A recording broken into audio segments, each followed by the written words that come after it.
Capítulo 4. Clasificación de las presiones. En este capítulo conocerá la clasificación de las presiones, los sensores de presión, los transductores de presión. La materia se presenta en cualquiera de los siguientes estados: sólido, líquido o gaseoso. Los sólidos se caracterizan por tener un volumen fijo y forma fija. Los líquidos tienen también un volumen determinado por su forma, se adapta al recipiente que los contiene. Por ejemplo, el agua tendrá la forma del envase que la contiene. Los gases no tienen una forma fija y cualquier volumen de un gas ocupará todo el espacio del recipiente que lo contenga, porque tiende a expandirse indefinidamente. Prácticamente cualquier sustancia puede cambiar de estado al cambiar la temperatura o la presión. El hielo se convierte en agua y al aumentar la temperatura, y si ésta sigue subiendo, hasta el punto de ebullición, el agua se convertirá en vapor.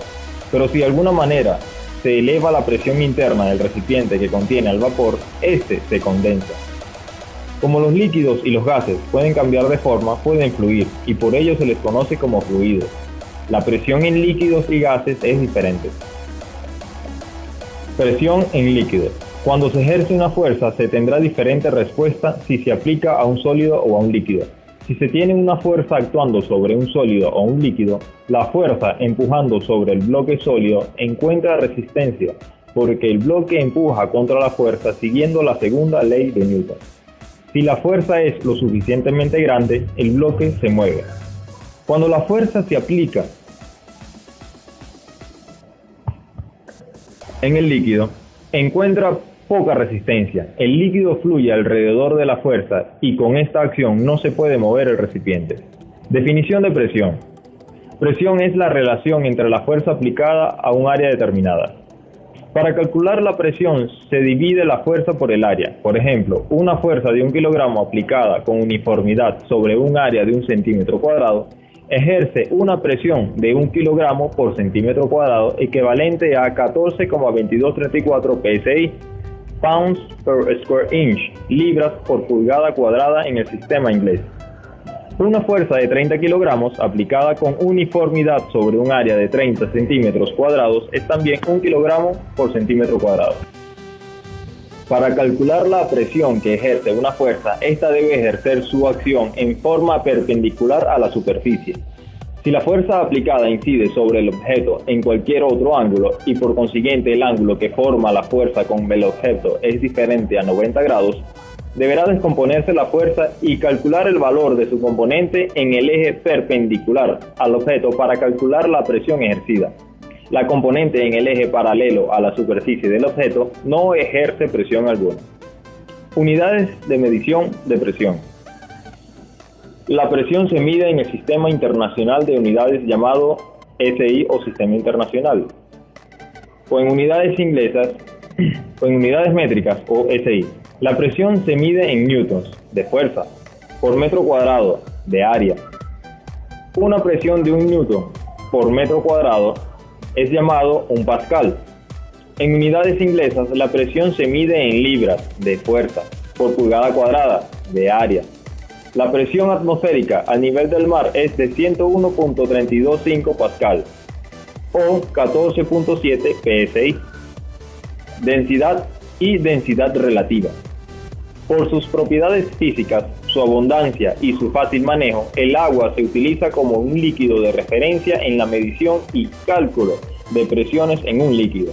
Para comprender esa aseveración, se analizará primero los conceptos de densidad absoluta y la densidad relativa de una sustancia. La densidad absoluta, generalmente llamada densidad, se define como la masa por unidad de volumen de un material. El agua tiene una densidad de 1 gramo por litro o 1000 kilogramos por metro cúbico. La gasolina tiene una densidad de 0.660 gramos por litro o 660 gramos por metro cúbico.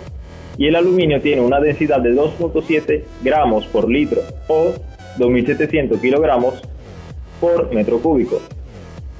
El agua se usa como referencia para establecer la densidad relativa de otras sustancias y resulta de dividir la densidad de la sustancia entre la densidad del agua. Presión en líquidos. Si el líquido en un tanque permanece en reposo, la presión en cualquier punto bajo la superficie dependerá de 3 factores: la profundidad, La presión en cualquier punto es proporcional a la profundidad del punto bajo la superficie. Si la profundidad se duplica la presión sin tomar en cuenta la presión atmosférica. Segundo factor, la densidad. La presión es proporcional a la densidad o densidad relativa del líquido. Si la densidad relativa se duplica, lo mismo sucede con la presión en el punto bajo la superficie, sin tomar en cuenta la presión atmosférica. La presión de la superficie. Cualquier presión que actúa sobre la superficie, por ejemplo la presión atmosférica, si el tanque está descubierto, se transmite a través del líquido y contribuye a la presión en cualquier punto bajo la superficie. Presión manométrica y presión absoluta. Un medidor que indica 0 a la presión atmosférica mide la diferencia entre la presión medida y la presión atmosférica. Esta diferencia es llamada presión manométrica. En el sistema inglés se abrevia PSIG y significa libras por pulgada cuadrada manométrica, pound per square inch gauge. Otros medidores indican la presión medida, incluyendo la presión atmosférica, y tal presión es llamada presión absoluta. En el sistema internacional se abrevia 1.033 kilogramos por centímetro cuadrado absolutos, y en el sistema inglés se abrevia PSIA y significa libras por pulgada cuadrada absoluta, pound per square inch absolute. Medición de presión en líquidos. Se tiene un tanque de almacenamiento de agua que debe ser suministrada con una presión mínima de 1 kilogramo por centímetro cuadrado.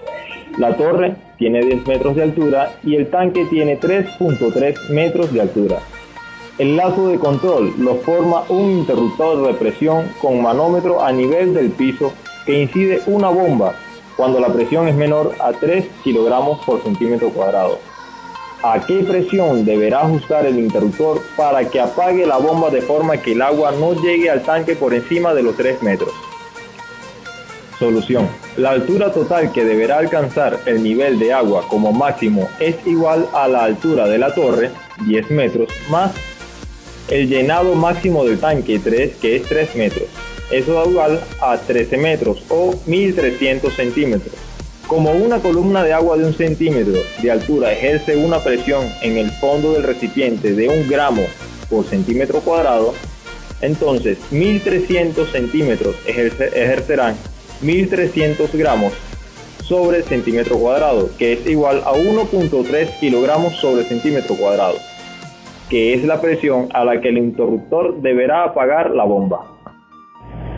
Medición de presión en gases. Un gas difiere de un líquido por dos razones importantes. Un volumen de gas pesa mucho menos que un volumen igual de líquido, y un gas puede ser comprimido o expandido para adoptar casi cualquier volumen. En cambio, los líquidos solo pueden expandirse o comprimirse ligeramente. Modelo de un gas. Para tener una idea de lo que es el modelo de un gas, se debe considerar lo siguiente. Un gas se compone de moléculas y, dependiendo del tipo de gas, cada molécula puede ser un átomo o una combinación de 2 o más átomos. Las moléculas de un gas están en movimiento constante, circulando a alta velocidad en todas direcciones, chocando entre ellas y con otras moléculas en su trayectoria. La presión es originada por estas colisiones y mientras más frecuentes y más fuertes sean las colisiones, la presión será mayor. La mayor parte del volumen ocupado por un gas es espacio vacío. Las moléculas de gas se mueven libremente a altas velocidades chocando unas con otras y con las paredes del recipiente, lo que produce una presión hacia afuera. Volumen y presión de un gas. Si en un recipiente con capacidad de 2 metros cúbicos contiene 2 metros cúbicos de gas, y este gas es transferido a otro recipiente con capacidad de 1 metro cúbico, ocurre lo siguiente. Cuando el gas se coloca en el recipiente más pequeño, el número de moléculas permanece igual, pero son contenidas en la mitad del espacio original. Por lo tanto, las moléculas chocarán entre sí y con la pared del recipiente el doble de veces, por lo que la presión será del doble. Relación entre presión y temperatura de un gas. Si un volumen determinado de gas está contenido en un recipiente indeformable y se somete a altas temperaturas, la presión se incrementa debido a que el aumento de la temperatura significa un incremento en el movimiento de las moléculas que chocan con más frecuencia entre sí. y con las paredes del recipiente. En estas condiciones, el gas se comporta siguiendo las leyes de Charles y de Boyd-Mayer combinadas. La ley de Charles: si una masa dada de gas está contenida en un recipiente a presión constante, su volumen variará directamente respecto a su temperatura absoluta, es decir, volumen 1 entre volumen 2 es igual a temperatura 1 entre temperatura 2. Ley de Boyd: el volumen de una masa dada de gas varía inversamente respecto a las variaciones de la presión absoluta del gas, si la temperatura permanece constante, es decir, volumen 1 entre volumen 2 es igual a presión 1 entre presión 2. La combinación de las dos ecuaciones da presión 1 por volumen 1 entre temperatura 1 es igual a presión 2 por volumen 2 entre temperatura 2. La relación entre presión y temperatura y volumen de un gas. La presión, el volumen y la temperatura en un gas se relacionan con una ecuación. Presión por volumen es igual a N por RT, donde P es presión, B es volumen, N el número de moléculas de un gas, R constante y T la temperatura absoluta. Tipos de presión. Presión atmosférica. Es la presión ejercida por la atmósfera en un punto de la corteza terrestre y varía con la altura sobre el nivel del mar, por lo que es necesario calibrar los instrumentos de presión del equipo industrial que se transporta a zonas geográficas de diferente altura. A mayor altitud, menor presión. La presión atmosférica a nivel del mar es igual a 1.033 kilogramos por centímetro cuadrado absoluto, que es igual a 14.7 psia o 760 milímetros de mercurio, que también es igual a 29.9 pulgadas de mercurio. Presión manométrica. Es la diferencia entre la presión leída en un manómetro y la presión atmosférica. En otras palabras, la presión manométrica es la presión leída tomado como referencia a la presión atmosférica como cero. Presión absoluta. Es la suma de la presión manométrica y la presión atmosférica. El cero absoluto se registra cuando se extrae todo el aire de una cámara cerrada y no hay presión alguna dentro de la cámara y por consiguiente la presión absoluta es cero. Capítulo 4.1. Sensores de presión. El instrumento de medición de presión se conecta al proceso para detectar la presión a medir, de tal manera que el elemento sensible que se haya seleccionado responda a los cambios de presión y esta acción genere una señal neumática de 0.21 a 1.054 kilogramos por centímetro cuadrado o de 3 a 15 libras por pulgada cuadrada o eléctrica de 4 a 20 mA de corriente directa, que pueda ser utilizada por otros elementos del sistema de control. Existen dos familias de sensores de presión, los húmedos y los secos. Manómetros húmedos. Uno de los instrumentos de medición de presión más sencillos es el manómetro en U, llamado así por la forma del tubo de vidrio generalmente graduado que contiene en su interior un líquido, agua o mercurio. Si se desea medir presión diferencial, un extremo del tubo se conecta al proceso en la toma donde se quiera medir una presión y el otro extremo a la toma de la otra presión. Cuando hay una diferencia de presión entre los extremos del tubo, el líquido sube en el tubo del lado de baja presión y se puede leer el valor de la presión diferencial en centímetros de columna de agua o de mercurio según el líquido de llenado.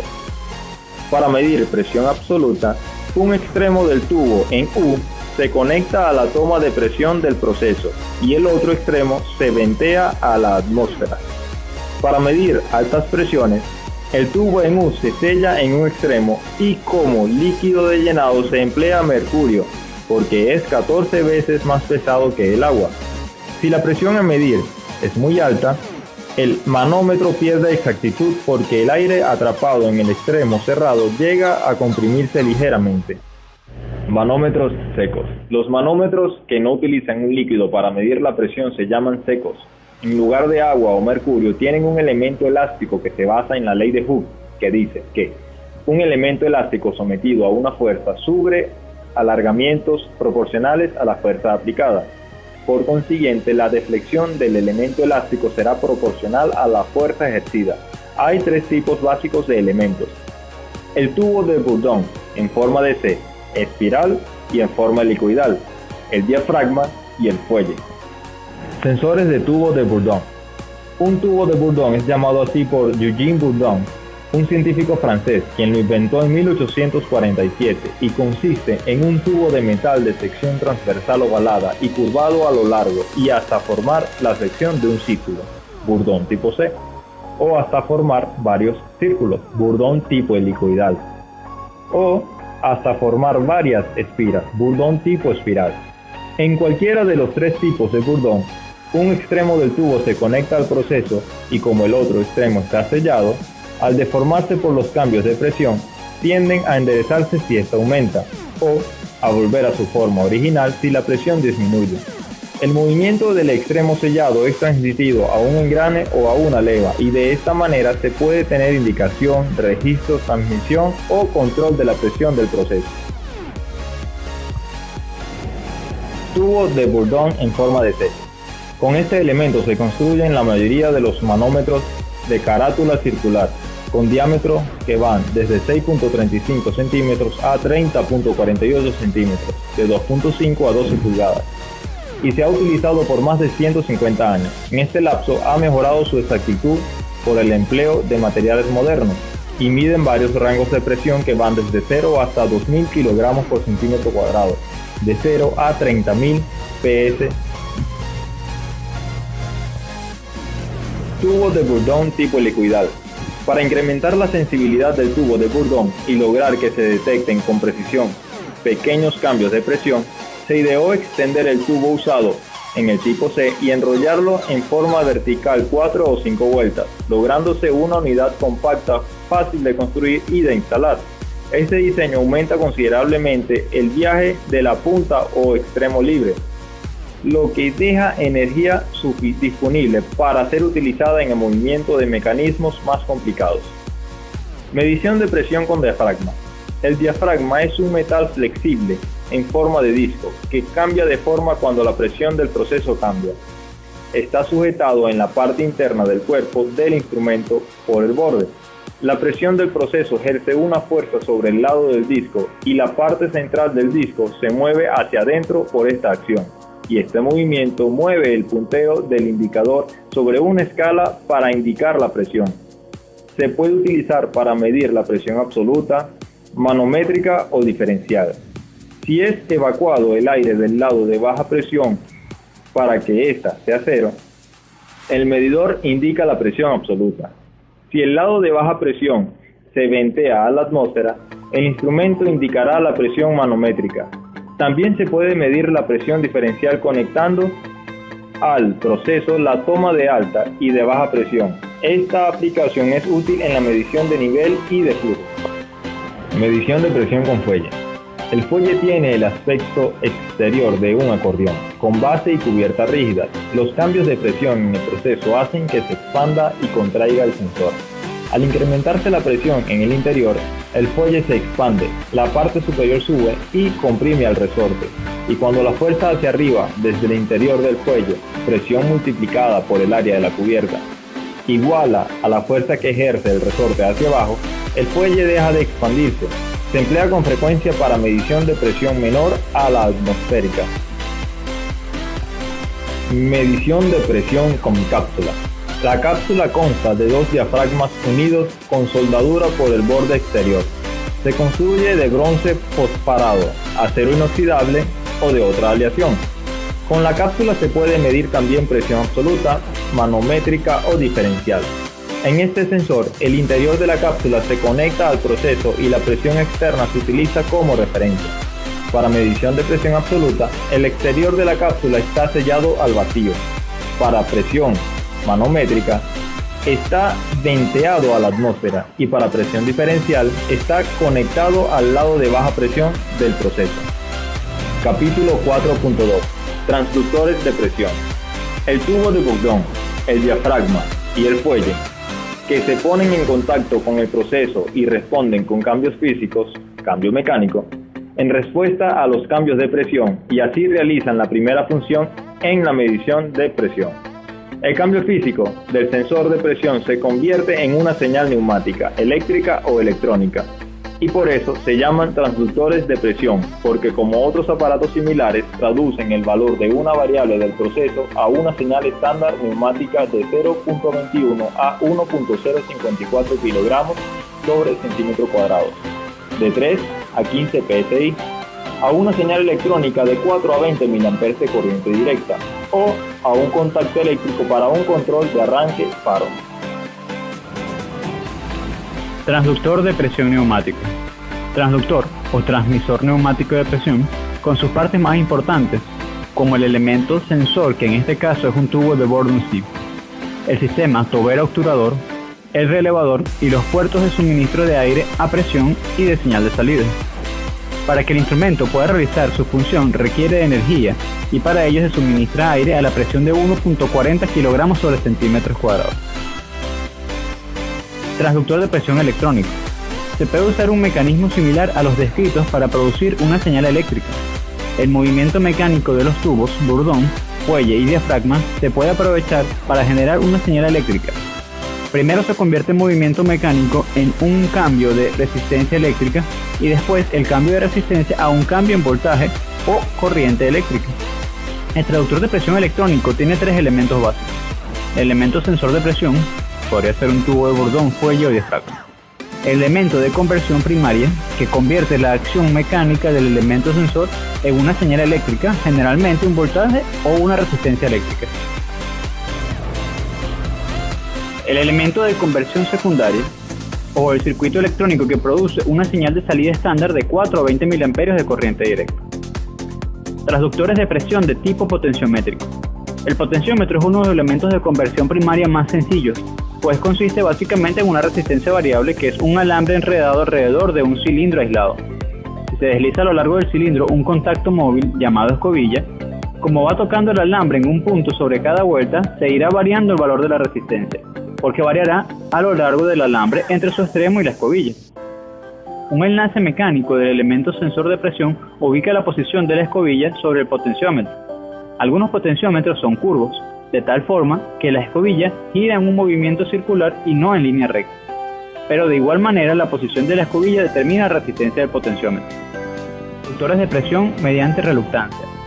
Michael Faraday descubrió experimentalmente que si se enrollan dos alambres separadamente alrededor de un núcleo circular de hierro y se forma de esta una manera de dos bobinas, al aplicarle un voltaje de corriente alterna a una bobina, esta induce un voltaje de corriente alterna a la otra.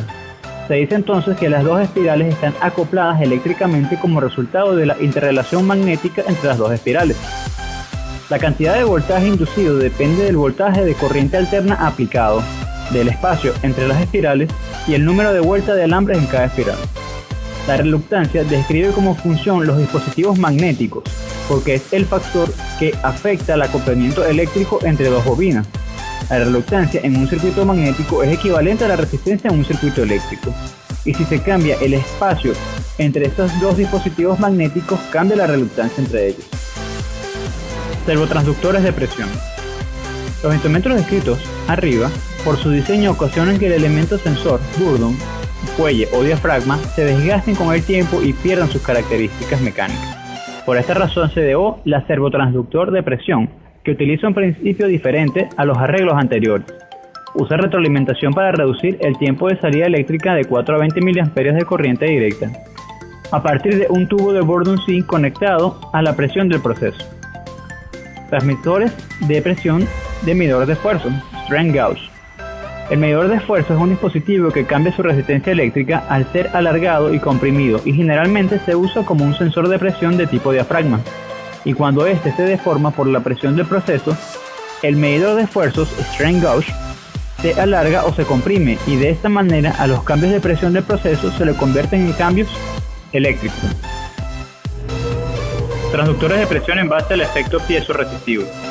Para medir presiones muy altas que cambian rápidamente, como en los compresores, turbinas de jet o la presión dentro del cilindro de una máquina de combustión interna que cambia muy rápidamente de una presión menor a la atmosférica a cientos de kilogramos por centímetro cuadrado, no bastan los transductores de presión ordinarios, porque no responden lo suficientemente rápido a los grandes cambios de presión en periodos tan cortos Pero los materiales piezoeléctricos producen un voltaje eléctrico que cuando son comprimidos repentinamente y este voltaje desaparece cuando cesan los cambios de presión. Los materiales piezoeléctricos producen una carga eléctrica cuando se les aplica una presión.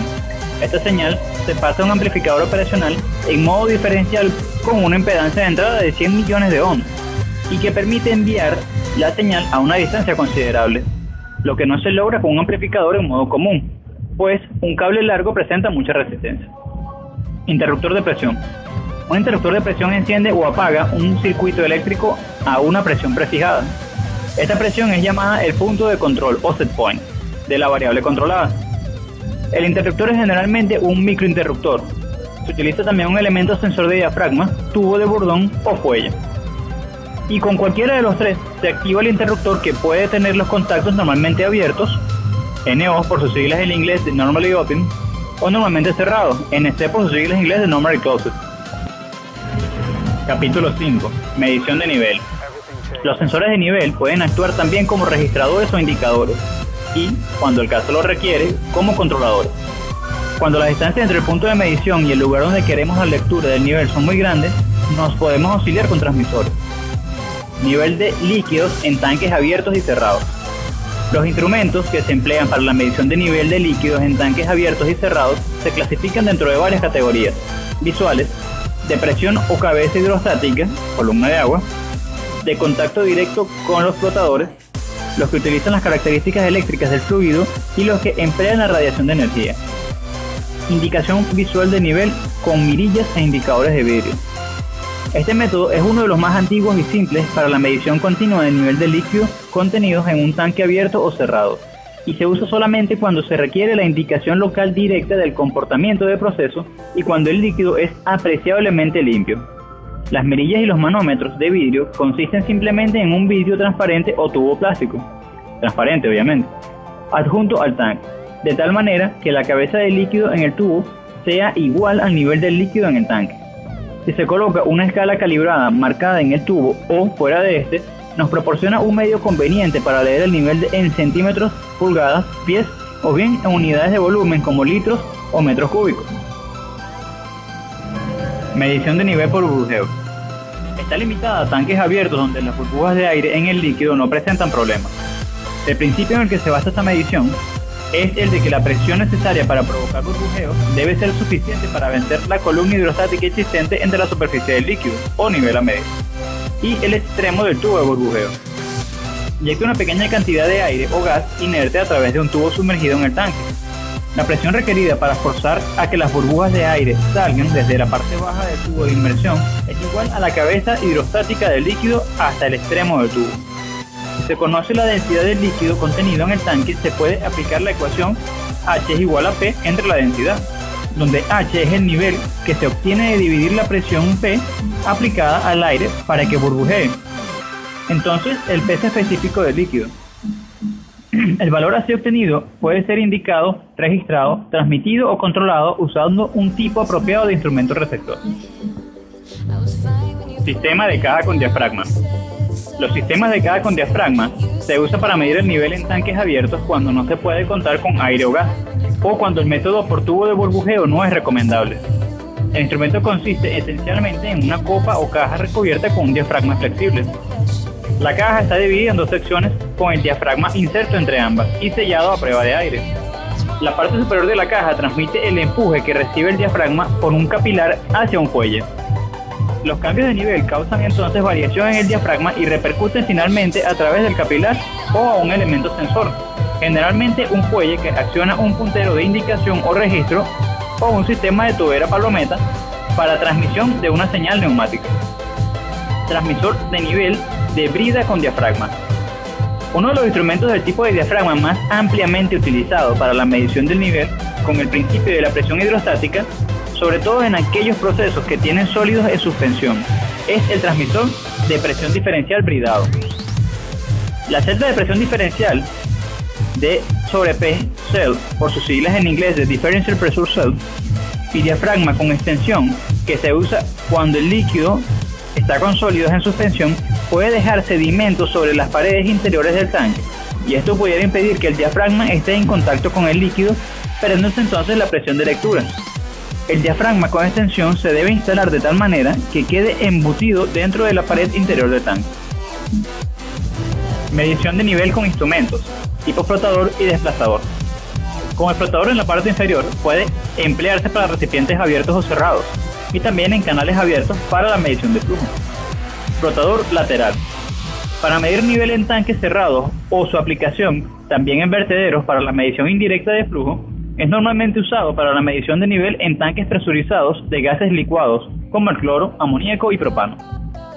También se emplea para la medición de nivel en líquidos altamente corrosivos, ya que las partes en contacto con el fluido pueden ser construidas en una gran variedad de materiales resistentes a la corrosión. Se llegan a hacer de vidrio inclusive. Estos instrumentos tienen un rango de medición de hasta 10 metros. El transmisor electrónico de nivel actúa de la siguiente manera. Cuando se presenta un cambio en el nivel del líquido, ocasiona una variación en la posición del desplazador, incrementando o decrementando la carga en el tubo de torque una cantidad directamente proporcional al cambio del nivel del líquido. Lo anterior da como resultado la rotación de la barra de torque y el magneto adjunto, lo que modifica el campo magnético que rodea el espacio del sensor y genera por consiguiente una señal analógica proporcional al nivel del líquido. Este método de medición, como se realiza sin contacto y sin fricción, permite un aislamiento total entre el sensor de movimiento y el que genera la señal de salida. Flotador y cable. Está limitado a líquidos limpios, ya que en aquellos que tienen partículas o sólidos que puedan adherirse al flotador, se falsearía la lectura. Fundamentalmente consiste de un flotador y contrapeso conectados por medio de un cable, el cual opera una polea. El flotador a subir o descender con el nivel del líquido hace que la polea se mueva y de esta manera el movimiento vertical del flotador se transforma en una medición uniforme del nivel que puede ser usado para indicación, registro o control. Medidor tipo radiactivo. Los sistemas radiactivos se usan para la medición de nivel en tanques cerrados y constan de un ensamble y medición y un indicador amplificador. El ensamble de medición contiene una fuente radiactiva como radio, cesio o cobalto, y la celda detectora de radiaciones, que puede ser de la forma de un contador Geiger o una celda diseñada especialmente para ionización de gas. La celda detectora produce una señal eléctrica proporcional a la intensidad de los rayos radiactivos y esta señal se amplifica para que produzca una medición en unidades apropiadas del nivel. Transmisor de nivel por ultrasonido. Este es otro método para la medición de nivel en tanques cerrados y abiertos. La medición de nivel sónica se basa en 1. La emisión pulsante de ondas sonoras por medio de una fuente emisora. 2. La transmisión de estas ondas de energía a través de la fase líquida o la fase de vapor en el tanque. Y 3. El reflejo de las ondas en la superficie para regresar hacia el emisor o receptor. El tiempo que tarda el sonido en ir y regresar del emisor receptor a la superficie del líquido se usa como medición de nivel porque ese tiempo de tránsito es directamente proporcional a la cantidad de líquido en el recipiente. El emisor receptor traduce ese tiempo en una señal de salida de 4 a 20 mA proporcional al nivel y que se puede usar en cualquier instrumento de un tablero de control. Medidor de nivel tipo capacitivo. Otro instrumento que se basa en el principio eléctrico para medir nivel de líquidos en un tanque abierto o cerrado es el tipo capacitivo y consiste en una varilla de acero inoxidable rígida o flexible, con o sin recubrimiento de teflón, que actúa como sonda o sensor y es uno de los polos del sistema. El otro polo es la pared del tanque. Cuando el recipiente no es de metal, se coloca entonces una cinta metálica en la parte para que actúe como otro polo. El sensor y la pared del tanque forman un campo capacitivo que varía conforme aumenta o disminuye el nivel del contenido del recipiente, porque cada sustancia posee una constante dieléctrica específica y genera determinada cantidad de picofaradios por unidad de volumen, en este caso por centímetro de nivel.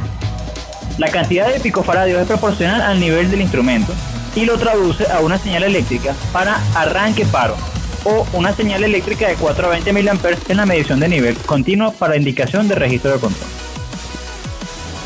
Medición de nivel de sólidos. Con cierta frecuencia es necesario medir el nivel de material sólido en procesos como por ejemplo las astillas de madera en silos de fábricas de papel, materia prima sólida contenida en tanques para dosificación, jabón en polvo, almacenado en tanques, cal, trocitos pellets de poliuretano, minerales granulados o en polvo, semillas de arroz, frijol, etc., en tanques o silos. ya sea con controles por alto y bajo nivel o medición de nivel continuo. Instrumentos para el control de un punto de nivel. Estas unidades, para la detección de nivel de sólidos, pueden efectuar la medición en uno o varios puntos de nivel y se usan ampliamente para actuar en alarmas o compuertas. Se emplean por lo general los siguientes tipos: el de diafragma, el de paleta de rotación, la horquilla de vibración, el péndulo sensible a la presión y las celdas de carga. Las más importantes se describirán a continuación. También se usan los ya descritos: radiactivo, sonar ultrasónico, sonda capacitiva y la sonda de conductividad, que opera como principio semejante a la capacitiva. Interruptor tipo diafragma. Esta unidad emplea un diafragma flexible, el cual está expuesto al material sólido en un tanque de almacenamiento. En cuanto el nivel de sólidos se eleva, la presión causada por el peso del material, la fuerza del diafragma contra un mecanismo de contrapeso que actúa el interruptor mecánicamente. La señal se puede utilizar en un tablero anunciador de alarmas para que el arranque paro de maquinaria o apertura y cierre de compuertas. Interruptor de nivel tipo paleta. Al vástago de la unidad lo mueve un motor sincrónico. Cuando la rotación de la paleta se obstaculiza por el material sólido, el soporte del motor y la caja de engranes que giran en un plano horizontal se atoran. En este momento se energizan los dos microinterruptores en orden consecutivo. El primero de estos puede actuar en circuito de alarma. El segundo corta la corriente que va hacia el motor, haciendo que el sistema quede en posición cerrada. Cuando el nivel disminuye, un resorte empuja el ensamble hacia atrás, a su posición original, y los interruptores se sueltan, restableciendo el movimiento giratorio de las paletas. Interruptor de nivel con cono colgante. Se tiene un instrumento de cono colgante que consiste en un interruptor que se encuentra dentro de una caja a prueba de polvo. Esta tiene una especie de collarín, de la cual se suspende el cono. Cuando el nivel del material sólido se eleva y se pone en contacto con el cono, se actúa un interruptor que puede accionar una alarma u otro equipo. Interruptor de nivel tipo celda. Cuando se quiere controlar el nivel de un material sólido que tenga una conductividad eléctrica muy alta, se puede utilizar un detector de nivel tipo celda. Cuando el material hace contacto con el electrodo, se acciona una alarma u otro tipo de equipo. Medición continua de nivel de sólidos. Los instrumentos de medición continua de nivel de sólidos permiten una medición en toda la gama de cambios que ésta puede tener y se emplean fuentes nucleares radiactivas, unidades capacitivas y sónicas, como las que ya se han descrito. Se cuenta ya con equipos modernos como la medición continua de nivel de sólidos con instrumentos que operan como microimpulsos guiados y se detecta el tiempo entre la transmisión y la recepción para conocer el nivel.